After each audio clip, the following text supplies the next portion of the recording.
जय श्री महाकाल दोस्तों। I am Hemendra Singh Chauhan, village and post Fina, district Bijnor, Uttar Pradesh से। आज का हमारा वीडियो एक बहुत ही ज्ञानवर्धक रोचक विषय पर आधारित है, जो नदियों, पहाड़ों, प्रकृति से संबंधित मॉडल स्टडी पर बना है। दिनांक 15 सितंबर को दैनिक जागरण बिजनौर में हमारे गांव के इंजीनियर श्री हेमंत कुमार जी के संबंध में एक समाचार प्रकाशित हुआ था, जो उनके द्वारा नदियों के संबंध में शोध कार्यों पर आधारित था। इसमें उनको मिले पुरस्कारों की जानकारी प्रकाशित की गई थी। इसके बाद हिंदुस्तान बिजनौर ने भी हेमंत जी को नदियों पर शोध के लिए माननीय मंत्री जी द्वारा लखनऊ में सम्मानित किए जाने पर समाचार प्रकाशित किया था। इस जानकारी के आधार पर हमने दीपावली के अवसर पर श्री हेमंत कुमार जी के घर पहुंचकर इनके नदियों पर शोध के बारे में जानकारी ली। संयोग से आपने एक मॉडल स्टडी ग्राम फीना, जिला बिजनौर में की हुई है। इस संबंध में आज हम इस शोध कार्य पर विस्तृत चर्चा करेंगे और आपका परिचय भी कराएंगे। आइए मिलवाते हैं श्री हेमंत कुमार जी।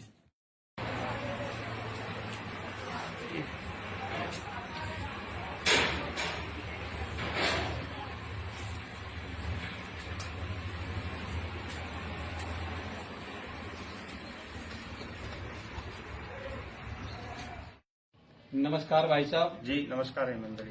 सबसे पहले भाई साहब, हम आपका संक्षिप्त परिचय जानना चाहते हैं। हेमंत जी, मैं हेमंत कुमार, पुत्र श्री हरिराज सिंह, ग्राम फीना, जनपद बिजनौर का रहने वाला हूं और वर्तमान में सिंचाई एवं जल संसाधन विभाग उत्तर प्रदेश में सहायक अभियंता के पद पर कार्यरत हूं, लखनऊ में। मेरी प्राथमिक शिक्षा ग्राम बुडगरा निकट चंदक, जनपद बिजनौर से हुई। इसके बाद मैं अपने ग्राम फीना में आ गया। यहाँ से मैंने सार्वजनिक आर्य इंटर कॉलेज फीना से कक्षा 6 से 12वीं तक की पढ़ाई की और उसके बाद केएल पॉलिटेक्निक रुड़की से 3 वर्षीय उपाधि सिविल इंजीनियरिंग में प्राप्त की और इसके बाद मैं सिंचाई एवं जल संसाधन विभाग में पदस्थापित हो गया। साथियों, मैं बताता चलूं कि श्री हेमंत कुमार जी स्थानीय इतिहास के अलावा आविष्कार, नवाचार, तकनीकी शोध में भी बहुत बड़ा काम कर चुके हैं तथा आपने कई राजकीय पुरस्कार प्राप्त किए हैं। विशेषकर आपके साथ आविष्कारों को भारत सरकार से पेटेंट प्राप्त हुआ है और तकनीकी लेखन के लिए आपको प्रदेश स्तरीय संपूर्णानंद नामित पुरस्कार तथा 75,000 रुपए की धनराशि सरकार ने प्रदान की। आपके शोध कार्यों और योजना निर्माण से सरकार को लगभग 1.25 करोड़ रुपए की धनराशि की बचत हो चुकी है। दोस्तों, अब हम चलते हैं जहां पे ये मॉडल स्टडी का प्रारूप तैयार किया गया है। आइए आप लोगों को दिखाते हैं। आप देख सकते हैं कि एक मॉडल बना हुआ है और इसमें विभिन्न संरचनाओं के नाम स्टिकर बना के लगे हुए हैं। तो इसकी विस्तृत जानकारी हमारे इंजीनियर साहब श्री हेमंत कुमार जी आप लोगों को देंगे। तो आइए इसके बारे में समझते हैं श्री इंजीनियर हेमंत कुमार जी से। हेमंत जी, अभी जो आपने अपनी वीडियो में एक जानकारी दी मॉडल के बारे में और ये इधर से, तो ये जो मॉडल है ये पर्वत है इधर और वहां से ये नदी होती हुई नीचे आई है। ये नदी जा रही है। तो हमने 5 किलोमीटर लंबाई की नदी का ये प्रारूप, लघु प्रारूप कहिए, ये यहाँ पे बनाया है और ये 5 किलोमीटर फीते पे भी पढ़ा जा सकता है। तो यहाँ पूरा मॉडल आप देख रहे हैं, ये 5 किलोमीटर की लंबाई का लघु प्रारूप है और उसी हिसाब से ये एडजस्ट किया गया है। ये जो मॉडल मैंने बनाया था ये नदियों के व्यवहार से संबंधित है कि प्राय हम सोचते हैं नदियां स्थिर रहती हैं, परंतु नदियां बाढ़ और उसमें आई सिल्ट के कारण, सेडिमेंट के कारण इधर उधर विचलित होती रहती हैं, अपना स्थान बदलती रहती हैं और उससे हमारे तटबंध और आसपास बनी बस्तियां, खेत, बाग बगीचे भी कट जाते हैं। तो उसी के संबंधित मैंने ये शोध कार्य किया था और एक मेरा रिसर्च पेपर भी 15 सितंबर 2025 में प्रकाशित हुआ था, जिसका नाम है need to protect meander narrow neck and Hemant Kumar index and formula for finding its vulnerability level, short में HKIMNP। तो इस संबंध में कई सारे हमने प्रयोग किए और वो प्रयोग इस रिसर्च पेपर के पब्लिकेशन के बाद भी हम जारी किए हुए हैं और उसी के तत्क्रम में अगले क्रम में ये हमने एक मॉडल बनाया है। इससे पहले लगभग 6 बार इस मॉडल स्टडी कर चुके हैं। तो चूंकि मैं अनेक जगहों पर कर रहा हूं, इस वजह से मैंने अपने गांव में अपने घर पे ये एक दीपावली के अवसर पे ये मॉडल बनाया था, जिसे आप देखने आए हैं। तो भाई साहब, अब हम आपसे इस शोध और मॉडल के संबंध में कुछ प्रश्न 3 चरणों में पूछना चाहेंगे। पहला, इस मॉडल की संरचना के बारे में आप विस्तृत जानकारी दें। बहुत बढ़िया अभिनंदन जी। तो ये जैसा कि नदियों से संबंधित है, तो इस मॉडल में इस नदी का जो ऊपरी हिस्सा है, ये इस मॉडल को हम 3 भागों में बांट सकते हैं। पहला, सबसे ऊपरी हिस्सा, यहाँ पर्वतीय क्षेत्र है ये, और ये एक पर्वतों की जो चोटियां हैं ये बनाने का प्रयास किया गया है। दूसरा भाग, ये पर्वत से निकल के जब नदी नीचे की तरफ आती है तो भावर पड़ता है, फिर उसके बाद तराई पड़ता है और फिर नीचे का मैदानी क्षेत्र पड़ता है। इतने हिस्से में जहां तक ये लाल रंग पड़ा हुआ है, यहाँ इतने पर्वतों से लेकर जब ये मैदानी क्षेत्र में आके पहुंचती है तो इस नदी का ढाल प्राय अन्य स्थानों की तुलना में काफी अधिक होता है। इसके बाद का जो हिस्सा है, ये नारंगी रंग में जो लाइन पड़ी हुई है, ये पूर्णतया समतल मैदान होता है। आप इधर देख रहे हैं पीछे। तो जो तीव्र ढाल है, उसके बाद ये जो नारंगी रंग की लाइन पड़ी हुई है, ये पूरी तरह मैदानी क्षेत्र आ जाता है नदियों का। और यहाँ का जो नदी का ढाल है तली का, वो तुलनात्मक रूप से कम होता है। इसके बाद ये जो लाल रंग की रेखा है, ये भी मैदानी क्षेत्र है और यहाँ नदी का ढाल और भी थोड़ा सा कम होता है। और इसके बाद जो नीला हिस्सा है, ये भी नदी का हिस्सा है और यहाँ ढाल सबसे कम होता है। इसके बाद नदी किसी अन्य नदी में गिर जाती है अथवा समुद्र में जाके मिल जाती है। और इसमें जो ये स्टिकर लगाए हुए हैं, इनके बारे में आप विस्तृत जानकारी दें। देखिए हेमेंद्र जी, सबसे ऊपर आप देख रहे हैं लिखा है पर्वतीय क्षेत्र। तो पर्वतीय क्षेत्र आप जानते हैं, वहाँ ज्यादातर पर्वतों की चोटियां हमें दिखती हैं और उन चोटियों को हमने लाल रंग डाल के दिखाने का प्रयास किया है। ये चोटियां बनाई गई हैं। इसमें जब पानी पड़ता है तो नीचे घाटी में आता है और फिर नीचे और उतरते हुए यहाँ आ जाता है। तो प्राय जहाँ चोटियां हमारी खत्म होती हैं, यानी कि पर्वतीय क्षेत्र खत्म होता है, वहां पे हम उपयुक्त स्थान देखते हुए बांध बना देते हैं। बांध के पीछे पानी भरता है बरसात का, बरसात में हम पानी भर लेते हैं और बरसात खत्म होने के बाद उस पानी का प्रयोग सिंचाई और जल विद्युत में कर सकते हैं। तो यहाँ पे हमने इस मॉडल में एक बांध भी बनाने का प्रयास किया, ये बांध है। और इसके बाद जो पर्वतीय चोटियों के जस्ट नीचे का हिस्सा होता है वो भावर कहलाता है। भावर में भी बड़े उबड़ खाबड़ धरातल होता है, उसमें हम प्राय कोई खेती नहीं कर पाते हैं, परंतु उस उबड़ खाबड़ स्थान में जो ऊंचाई होती है, चोटियां होती हैं, वो मुश्किल से 2 मीटर, 3 मीटर या 4 मीटर तक की होती हैं, जबकि पर्वत हमारे 300-400 से अधिक मीटर ऊंचे भी हो सकते हैं। तो कहने का मतलब ये, पर्वतीय क्षेत्र के ठीक नीचे कम ऊंचाई के उबड़ खाबड़ वाले टीले जो होते हैं वो भावर क्षेत्र कहलाता है। उस क्षेत्र को भावर बोलते हैं, अंग्रेजी में वर्लपूल कहा जाता है इसको। और उसके ठीक नीचे, भावर के ठीक नीचे एक बड़ा हरा भरा क्षेत्र पाया जाता है, खासकर हिमालयन टेरिटरी में, जिसको हम तराई बोलते हैं। तराई की ये खासियत है कि इसमें वनस्पति खूब होती है, नमी भी खूब होती है और भूमि में जो पानी की मात्रा है वो भी थोड़ा सा वर्ष भर बनी रहती है, जिससे ये क्षेत्र हरा भरा रहता है। मॉडल में हमने इसको ये हरियाली लगा के दिखाने का प्रयास किया कि यहाँ पे हरा भरा है। भाभर भी हरा भरा हो सकता है। और भाभर में जो ये नदी के नजदीक वाला हिस्सा है, थोड़ा तुलनात्मक रूप से कम ऊंचे टीले होते हैं, दूर जाने पे थोड़ा सा अधिक होते हैं, इसलिए इधर हरा, ये धानी और इधर ये पीला रंग दर्शाने का प्रयास किया गया है। इसके बाद जब हम नीचे की तरफ आते हैं तो यदि हमारे पास परिस्थितियां उपयुक्त हैं तो हम यहाँ पे एक कैनाल सिस्टम निकाल सकते हैं। ये आप देख रहे होंगे, यहाँ पे कैनाल सिस्टम निकाला जाता है सिंचाई के लिए। ये इधर हमने कैनाल सिस्टम बनाया है और कैनाल सिस्टम को पानी देने के लिए नदी पे हम बैराज बनाते हैं। ये आप देख रहे हैं यहाँ पे बैराज बना है। बैराज, हाँ। तो बैराज को बनाने के लिए गाइड बंद बनाने की आवश्यकता पड़ती है। ये गाइड बंद है इधर और एक गाइड बंद ये है। गाइड बंद का जो मेन काम है कि नदी के पानी को इस बैराज की मुख्य संरचना की तरफ मोड़ने के लिए हम इस आकृति के जो पीछे की तरफ थोड़ा फैल जाते हैं, दोनों तरफ एक एक एम्बैंकमेंट बना देते हैं, तटबंध बना देते हैं, जिससे पानी इधर उधर नहीं जाता और सीधे हमारा बैराज के पीछे स्टोर हो जाता है।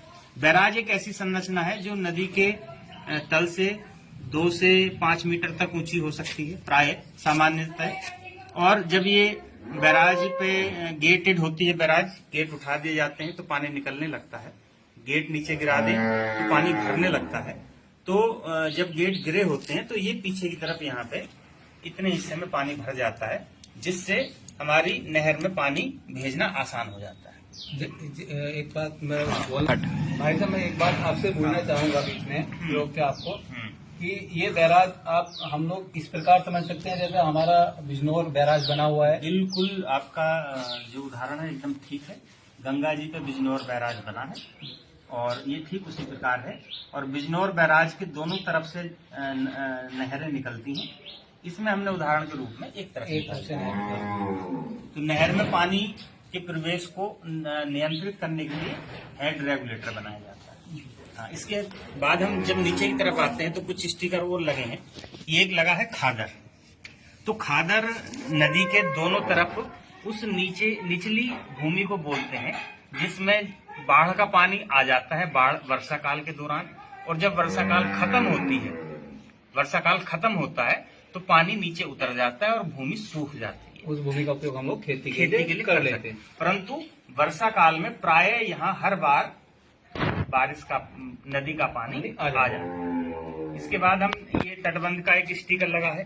तो तटबंध एक संरचना है जो कि नदी के पानी को कंट्री साइड यानी कि जहाँ बस्तियां हैं, खेत हैं, उस तरफ जाने से रोकने के लिए हम बनाते हैं, ताकि वो बाढ़ के पानी में ना भीगे, फसलें खराब ना हो और जनधन की सुरक्षा। हाँ, गांव में पानी ना घुसे। इसलिए हम आवश्यकता के अनुसार तटबंध बनाते हैं। कभी कभी एक तरफ तटबंध होता है और कभी कभी दोनों तरफ। जैसे यहाँ पे आप देख रहे हैं तो दोनों तरफ तटबंध है।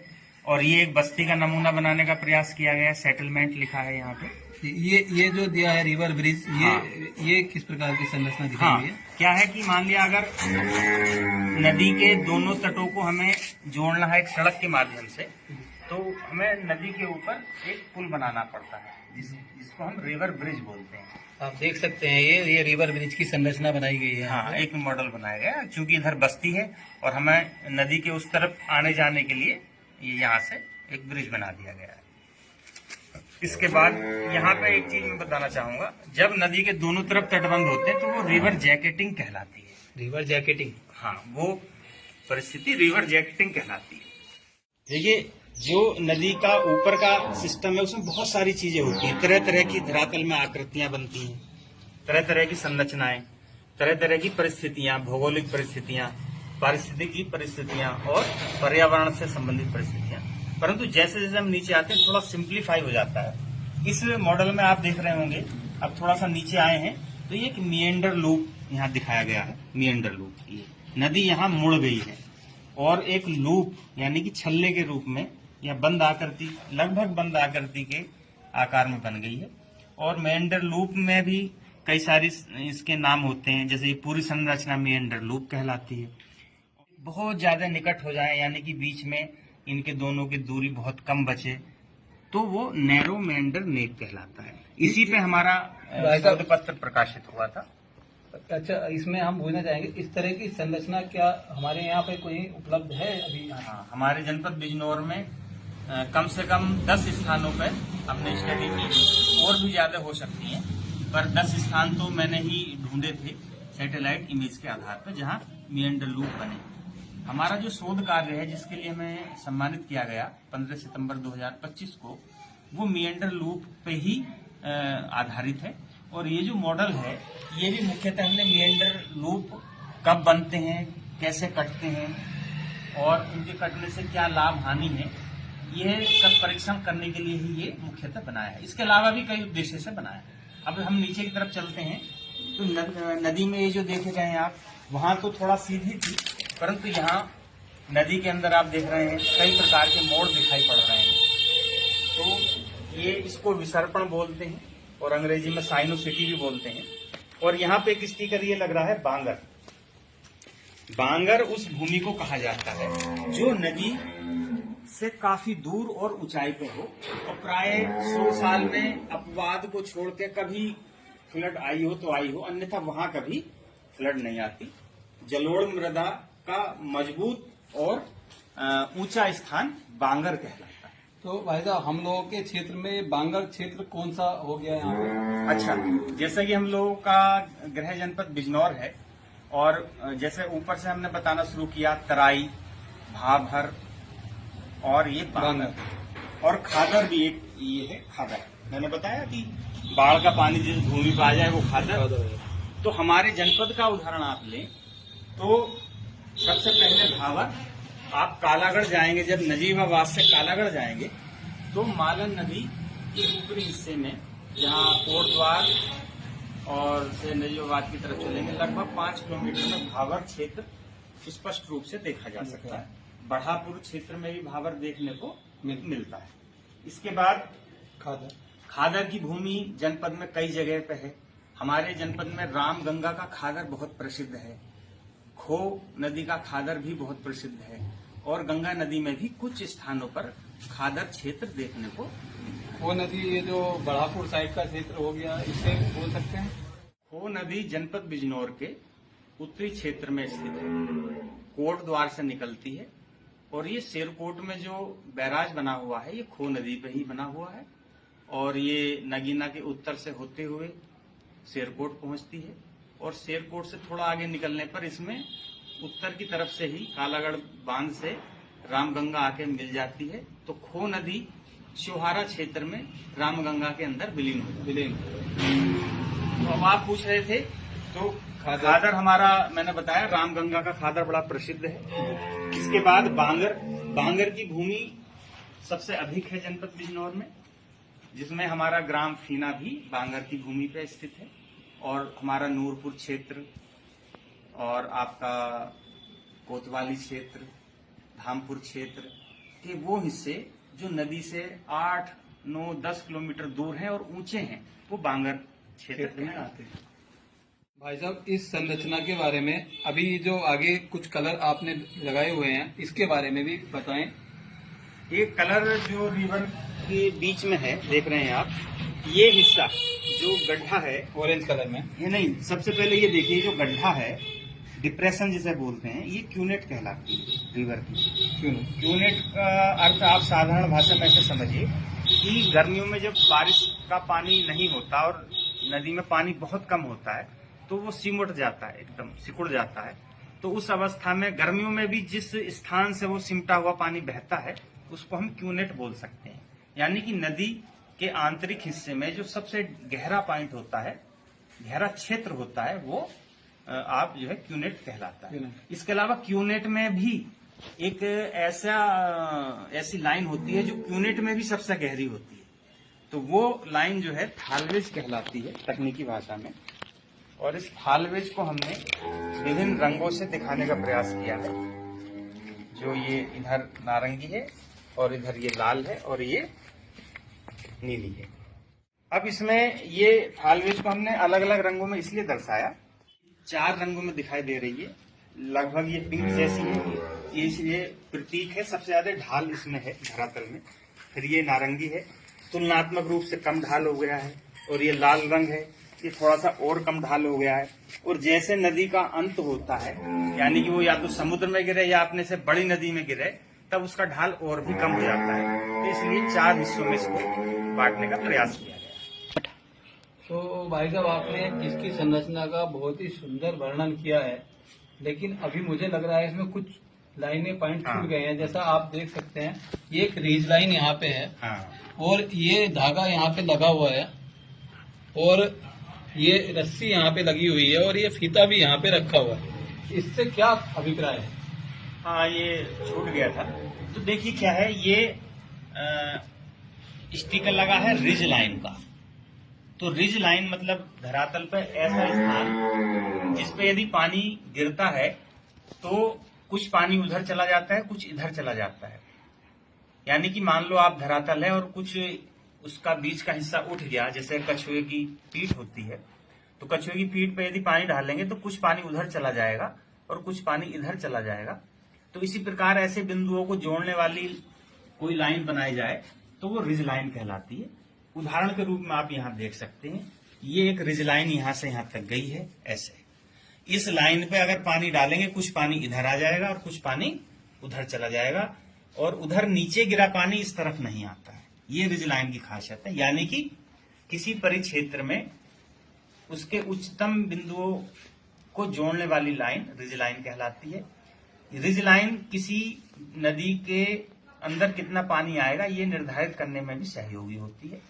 उसी को हमने दिखाया है। देखिए, ये लाल, ये जो सफेद रस्सी है, ये ऐसे घूम कर आ रही है, ये एक इस नदी की रिज लाइन कह सकते हैं। और इस सफेद जो रस्सी के अंदर का क्षेत्र है, उसमें जितना पानी गिरेगा वो इस नदी के अंदर आएगा। तो इस सफेद रस्सी जो कि प्रतीक है रिज लाइन का, तो ये निर्धारित करती है एक क्षेत्र को जिसे हम कैचमेंट एरिया बोलते हैं या उसे बेसिन भी कहते हैं। तो कहने का आशय ये है कि किसी नदी या नाले की रिज लाइन के अंदर का जो क्षेत्र होता है, उसका समस्त पानी उस नाले के अंदर आएगा और वो रिज लाइन कहलाता है, जो आउटर उसका सबसे ऊंचा क्षेत्र है। जैसा हम देख पा रहे हैं कि ये बैराज के पास में हेड रेगुलेटर आपने बनाया हुआ है और यहाँ से पानी होते हुए इधर ये स्टिकर जो लगा हुआ है, इस पे फील्ड खेत लिखा हुआ है, तो इससे क्या अभिप्राय है? देखिए, इस मॉडल में केवल ये दर्शाने का प्रयास किया गया है इस संरचना के सहारे कि बैराज के पानी के पीछे जो पानी रुकता है वो सिंचाई के लिए किस तरीके से हम खेतों तक ले जाते हैं। यहाँ पे बैराज बना है, बैराज में जब पानी भरता है तो इस गेट के माध्यम से वो वहां जा सकता है और उसको रोका भी जा सकता है। तो ये हमारी नहर कहलाती है। बैराज से निकली हुई संरचना नहर है। यहाँ पे ये पुल बना हुआ है नहर के ऊपर, इधर से उधर आने जाने के लिए, और ये आगे जाने पे एक दूसरे रंग की उसमें बट गई है, ये डिस्ट्रीब्यूटरी कहलाती है, रजवाहा। छोटी नहर। हाँ, जो ये पहली नहर होती है ये मुख्य नहर कहलाती है, और मुख्य नहर से जो चीज निकलती है नहर, वो रजवाहा कहलाती है। फिर उससे भी एक छोटी नहर निकलती है जो कि माइनर कहलाती है, और हिंदी में इसको अल्पिका बोलते हैं। तो जो हमारे खेतों में उलावे लगाए जाते हैं गुल निकालने के लिए, वो खासकर रजवाहों और अल्पिकाओं से निकाले जाते हैं। मुख्य नहर से तुलनात्मक रूप से कम निकलते हैं, पर कम निकलते हैं। बड़ी नहरों से नहीं निकालते हैं, कम क्षमता वाली नहरों से निकाल सकते हैं। और ये जो क्रॉस लाइन है ये मेड़ दर्शाएं, और ये हरियाली सी मान लीजिए कि यहाँ फसल खड़ी। तो एक सवाल और पूछना चाहूंगा कि जैसे हमारे गांव फीना के अंदर, हाँ, भुड़ जंगल के अंदर नहर निकली हुई है, तो उसे हम इस नहर में से कौन सी नहर का नाम देंगे? बहुत बहुत सही आपने कहा। देखिए, हमारे ग्राम फीना में, अगर हम ग्राम फीना के नूरपुर बस स्टैंड से नूरपुर की तरफ चलें तो रतनगढ़ से कुछ पहले एक नहर क्रॉस करती है सड़क को, वो है उसका नाम है शेखुपुरा रजवाहा। और उसी से हमारे जो ग्राम फीना के खानपुर रायदास मौजे के जंगल हैं, खेत हैं, उनमें पानी आता है। अन्य गांवों में, अन्य मौजों में भी जाता है। तो वो हमारे गांव में शेखुपुरा रजवाहा है। और ये शेखुपुरा रजवाहे में पूर्वी गंगा नहर जो कि भीमगोड़ा बैराज हरिद्वार से निकलती है, वहां से इसकी सप्लाई होती है। तो ये एक तरह से गंगा बैराज मतलब गंगा जी का ही जल यहाँ पे आता है। गंगा जी का पानी आता है हरिद्वार से, बिजनौर बैराज से नहीं, हरिद्वार से। भीमगोड़ा हरिद्वार। भीमगोड़ा बैराज हरिद्वार से। हाँ। तो खानपुर रयादास में शेखुपुरा रजवाहे से अनेक माइनर भी निकलती हैं, जो कि आप वहां जाएं तो देख सकते जानना चाहेंगे कि ये जो आपने मॉडल तैयार किया है, इसका मूल उद्देश्य क्या है? जी हेमेंद्र जी, मैंने जैसे आपको बताया कि मैं कई वर्षों से नदियों की जो शिफ्ट होने की प्रवृत्ति है उस पर मेरी रुचि रही है, और जहां मैं पदस्थापित हूं वहां भी इस प्रकार के शोध कार्य होते रहते हैं। तो उसी पे मैंने कुछ शोध कार्य किए हैं, रिसर्च पेपर भी मेरे प्रकाशित हुए हैं। तो उसको मैं लगातार एक के बाद एक क्रम से नई नई चीजें कर रहा हूं, और उसी क्रम में मैंने एक मॉडल बनाया, और इसको बनाने का एक उद्देश्य ये था कि हम पर्वतीय क्षेत्र में जब लैंड स्लाइड होता है, अभी आपने अखबारों में पढ़ा कि पहाड़ गिर गया नदी के अंदर और नदी ब्लॉक हो गई, फिर वो पहाड़ की मट्टी घुल घुल के नीचे आती है। तो मेरा इस शोध का मुख्य उद्देश्य यही है कि जो लैंड स्लाइड होती है पहाड़ों में, उसका नदी के विचलन शिफ्टिंग पे क्या फर्क पड़ता है, या क्या उसका कोई रिलेशन है, अगर है तो कितना है, और नदी में जो तमाम आकृतियां बनती हैं, जिसमें खासकर एक मिएंडर नेक भी है, उस पर मैंने काफी विशेष रिसर्च इधर की है। तो उसमें कुछ नए परिणाम ज्ञात करने के लिए मैंने ये मॉडल बनाया था, और इस पे मैंने काफी प्रयोग आपके डेमो बनाने से पहले कर चुका हूं, 8-9 प्रयोग इसी मॉडल पे। जब हमने इसकी संरचना देखी और इसका उद्देश्य भी आपके द्वारा जाना है, तो हम लोग और हमारे दर्शक भी इसका एक लाइव डेमो देखना चाहेंगे। तो इसका लाइव डेमो क्या हम लोग देख पाएंगे? हाँ, मैं इसमें किस प्रकार हमने प्रोसेसिंग, थॉट प्रोसेसिंग क्या रही, क्या योजना रही, और किस प्रकार मट्टी इसमें डालेंगे, लैंडस्लाइड होने पे कैसे होगा, कितना उसमें घुल के नीचे जाएगा, या अगर आप देखना चाहें कि हमारा जो बारिश का पानी है डैम में कैसे भरता है, फिर वो बैराज में आके खेतों की तरफ कैसे मुड़ता है, तो मैं इसको अभी भी दिखा सकता हूँ। तो दर्शकों, आपने देखा कि हम लोग इसका लाइव डेमो तैयार करने जा रहे हैं, तो आप लोग लाइव डेमो देखने के लिए बने रहिएगा। पार्ट 2 लाइव डेमो में कि पर्वतों पे किस प्रकार पानी गिरता है, उसके बाद बांध में पानी जमा होता है, फिर बैराज में आता है, बैराज से रेगुलेटर कैनाल के माध्यम से खेतों में पानी जाता है, और नदी में पानी ऊंचे तल से नीचे की तरफ किस प्रकार बहता है। इसका पूरा लाइव डेमो देखने के लिए आप लोग बने रहिए पार्ट 2 में। और अगर हम लोगों की वीडियो अच्छी लगी हो तो कमेंट्स करके जरूर बताइए, और लाइक कीजिए। अभी तक हमारी आईडी को फॉलो नहीं किया तो फॉलो कीजिए, और अपना प्यार और सहयोग देते रहिए। नमस्कार, धन्यवाद।